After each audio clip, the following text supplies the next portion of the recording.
Since 2017, there's been a conflict taking place between non-state armed groups and the government of Mozambique in the province of Cabo Delgado. It's resulted in large-scale destruction and displacement. More than 500,000 people have been displaced. Around 670,000 people have fled for their lives.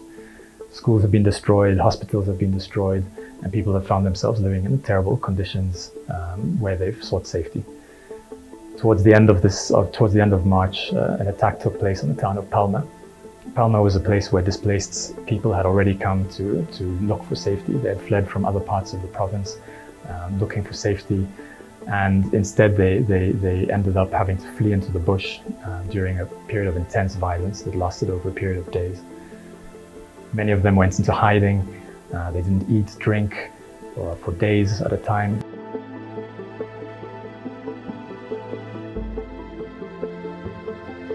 When a place is attacked in Cabo Delgado, people flee the area. They often flee into the bush and remain in hiding for a period of time, sometimes days. They wait for a moment where they're able to continue their journey to safety.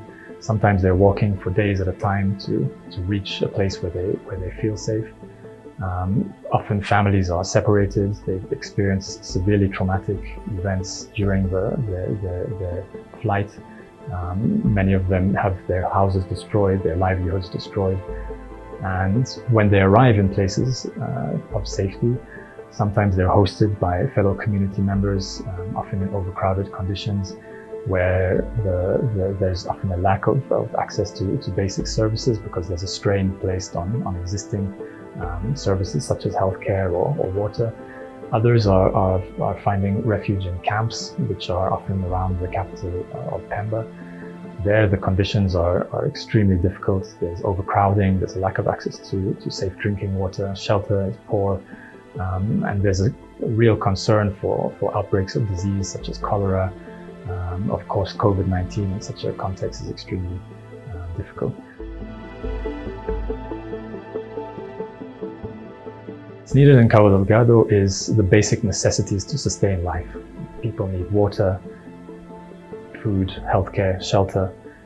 We're talking about emergency needs for a population that has been uprooted and displaced and found safety in extremely difficult conditions. Others are still trapped in places where there is insecurity, and they need to be provided with access to the most essential services to sustain life.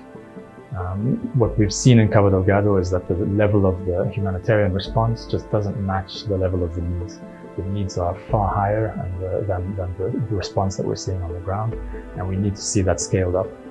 The challenge we face in scaling up that response is often due to restrictions that are placed on us in terms of bringing in medical supplies and additional resources, and those restrictions need to be lifted for the entire response to be increased to meet the urgent needs of the population.